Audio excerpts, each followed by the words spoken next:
జీవవాక్యము అనుదినము నడిపించు జీవవాక్యము, బాధలలో బ్రతికించు జీవవాక్యము, చీకటిలో వెలిగించు జీవవాక్యము, ఆపదలో ఆదరించు జీవవాక్యం, ఆపదలో ఆదరించు జీవవాక్యము, జీవవాక్యము, జీవవాక్యము, జీవవాక్యము, జీవవాక్యం. దేవుని నామానికి మహిమ కలుగునుగాక. క్రీస్తునందు ప్రియమైన దేవుని బిడ్డలారా, ఈ దినము నవంబర్ 15వ తేదీ లేఖన భాగము హెబ్రీలకు రాసిన పత్రిక 11వ అధ్యాయము 1 నుండి 19 వచనాలలో దేవుని యొక్క వాగ్దానము. 19వ వచనము, మృతులను సైతము లేపుటకు దేవుడు శక్తిమంతుడు.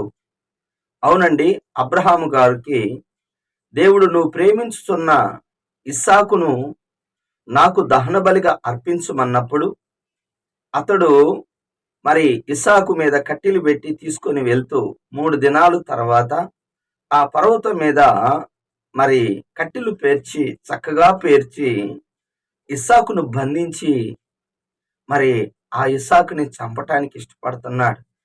ఎందుకు అంటే అక్కడ ఒక స్పష్టమైన మాట రాయబడింది. తనతో వచ్చిన పనివారితో కూడా ఒక మాట అంటాడు. ఏమంటాడు అంటే, మేము బలి అర్పించి మేము వస్తాము, మీరు కిందనే ఉండండి అని చెప్తాడు.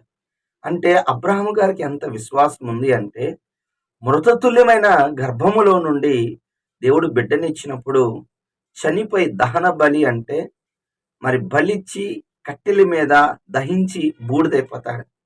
బూడిదైనా బూడిదలో నుంచి సహితము నా బిడ్డను బ్రతికించగలడు. అంటే మట్టి నుండి దేవుడు మనిషిని తీశాడు కదా, ఆయన మాటలో జీవం ఉన్నది. అవునండి, చనిపోయి 3 దినాలైన లాజరుని సమాధిలో ఉన్నప్పుడు, లాజరు బయటికి రా అన్నప్పుడు బయటకు వచ్చాడు. మృతులను సహితము సజీవులుగా చేసే దేవుడు మన దేవుడు. లాజర్ని బ్రతికించిన దేవుడు. యాయీరు కుమార్తెని చేపట్టుకొని చిన్నదాన లెమ్మన్నాడు.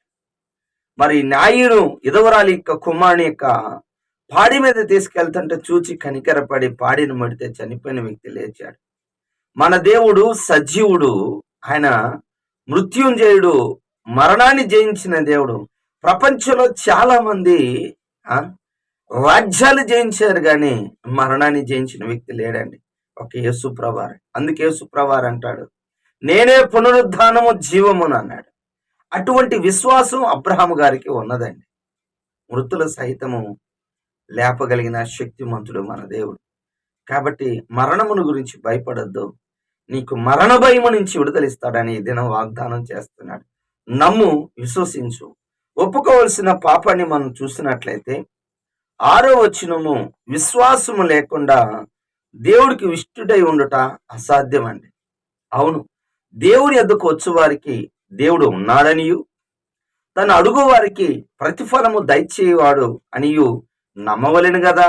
అంటే నీకు విశ్వాసం లేకపోతే దేవుడికి ఇష్టంగా ఉండలేవు. ఎవరు భూమి మీద ఇష్టలు అంటే విశ్వాసులే ఆయనకి ఇష్టలు, భక్తులే ఆయనకి ఇష్టలు. బాగా గమనించండి, హానోకు దేవుడికి ఇష్టంగా ఉన్నాడు, అందుకే ఆయనతో దేవుడితో నడిచాడు హానోకు. హల్లెలూయా. ఆదికాండం 5వ అధ్యాయం 22వ వచనములో హానోకు 60 సంవత్సరాలు వాడై 300 సంవత్సరములు దేవుడితో నడిచాడు విశ్వాసముతో. హల్లెలూయా. అవునండి, మరి ఆ తర్వాత దేవుడు మరణం లేకుండా తీసుకొని వెళ్ళాడు హానోకుని. ఈ దినము విశ్వాసం లేకుండా ఏ కార్యం జరగదండి. 12 సంవత్సరాల రక్తస్రావం కలిగిన స్త్రీ అనేక వైద్యుల చేత తిప్పలబడింది, మరింత సంకటపడింది. అయితే యేసును గురించి విన్న తర్వాత నమ్మిందండి. ఆ తర్వాత ఆయన వస్త్రాన్ని తాకింది, స్వస్థత పొందుకుంది. దేవుడి దగ్గరకు వస్తే, నమ్మకంతో వస్తే, ఈలోక డాక్టర్ల దగ్గరికి ధనంతో వెళ్తావు, కానీ పరమవైద్యుడి దగ్గరికి విశ్వాసంతో వస్తే దేవుడు నేను స్వస్థపరిచాడు. హల్లెలూయా. అవును, ఈ దినం విశ్వాసంతో ప్రభువుని సమీపించు. అవిశ్వాసం వద్దు. అవిశ్వాసం వల్ల మనం ఏమీ చేయలేం, పొందుకోలేం. మార్కు సువార్త 6:5లో వారి అవిశ్వాసం వలన యేసుప్రభు వారి యొక్క సొంత గ్రామంలోనే యేసుప్రభుని దేవుడికి అనేక మంది నమ్మలేదు. అందువల్లే కొద్ది మంది మీదే మరి వాళ్ళ మీద చేతులుంచి స్వస్థపరిచాడు. కారణం వారి అవిశ్వాసాన్ని చూసి ఆశ్చర్యపోయాడు. అదే లూకాసు సువార్త 7వ అధ్యాయంలో శతాధిపతి యొక్క విశ్వాసాన్ని చూసి, నువ్వు మాట మాత్రం సెలవిస్తే నా దాసుడు బతుకుతాడని ఆ విశ్వాసాన్ని చూసి ఆశ్చర్యపోయాడు. ఇజ్రాయేల్ ప్రజలకు అవిశ్వాసాన్ని చూసి ఆశ్చర్యపోయాడు. నీలో విశ్వాసాన్ని చూసి దేవుడు ఆశ్చర్యపోతున్నాడా? అవిశ్వాసాన్ని చూసి ఆశ్చర్యపోతున్నాడా? అవిశ్వాసం ఉండగాకు, విశ్వాసంతో ముందుకెళ్ళు, దేవుడు సహాయం చేస్తాడు. చివరిగా ఆజ్ఞ 10వ వచనం. పునాదులు కలిగిన ఆ పట్టణం కొరకు అబ్రహాము గారు ఎదురు చూస్తూ ఉన్నాడు. అవునండి, మన యొక్క జీవితంలో అతి శ్రేష్టమైనది ఏమిటి అంటే, మనము ఈ లోకాన్ని విడిచిన తర్వాత దైవరాజ్యం ఉన్నదని నమ్మి విశ్వసించి, అరే అబ్రహాము ఏ విధంగా అయితే పునాదులు కలిగిన పట్టణం, అవునండి, విశ్వాసులకి తండ్రి అయిన అబ్రహాం గారు పరదేశిలో ఉన్నాడు. నాయన నమ్మిన లాజరు అతని దగ్గర ఉన్నాడు. అతని కుడి పార్శ్వం అంటే అబ్రహాము రొమ్మును ఆనుకొని ఉన్నాడు. విశ్వాస సంబంధులే దేవుని బిడ్డలు. అవును, నువ్వు దేవుని కోసం ఎదురు చూస్తున్నావా? బాగా గమనించండి. యేసు ప్రభువారు చూడకుండా చనిపోడు అని ఒక మరి దైవదాసుడి సుమూయనికి దేవుడు లూకాసు వార్త 2వ అధ్యాయంలో ఆయన వాగ్దానం చేసి ఉన్నాడు. ఎంత వృద్ధాప్యం వచ్చినా మరణించటం లేదు. కారణం యేసు ప్రభుని చూస్తేనే కానీ ఆయన మరణం. దేవుని రాజ్యము కొరకు ఆయన ఎదురు చూస్తుంది. దేనికో తెలిసిన వృద్ధాప్యంలో మరణం కొరకు ఎదురు చూస్తారు. సుమేను అలాంటి వాడు కాదండి. అతడు యేసు ప్రభుని ఎత్తుకొని ఒక చక్కని మాట అంటాడు, నాదా సత్యస్వరూపి, నీ చిత్తానుసారంగా నన్ను పోనిస్తున్నావు. నీ రక్షణ భాగ్యం అంటే కన్నులార రక్షణ చూశాడు. అంటే యేసు ప్రభువే రక్షణ. రక్షణ పొందిన వారు దైవ రాజ్యానికి వెళ్తారు. అవును, దేవుని రాజ్యం కొరకు ఎదురు చూస్తున్నావా? అందుకే మొదట ఆయన నీతిని, ఆయన రాజ్యాన్ని ఎత్తుకోమని మత్తయి సువార్త 6వ అధ్యాయం 33వ వచనంలో స్పష్టంగా రాయబడింది. ఆయన నీతిని, ఆయన రాజ్యాన్ని వెతికి ఆ దైవ రాజ్యాన్ని స్వతంత్రించుకుందాము గాక. ఆమేన్. ప్రార్థన చేసుకుందాం. ప్రేమ కలిగిన తండ్రి యేసయ్య, నీ వందనాలు, స్తోత్రాలు.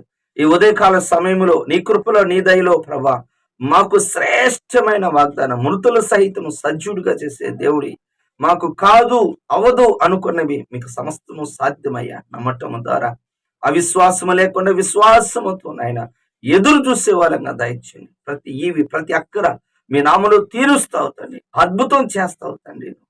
విశ్వాసంతో మేము ఎదురు చూసే వాళ్ళంగా దయచేయండి. ఈ దినము నాయన అబ్రహాము లేక ప్రతి విషయంలో మేము ఎదురు చూసే కృప మాకు అనుగ్రహించండి.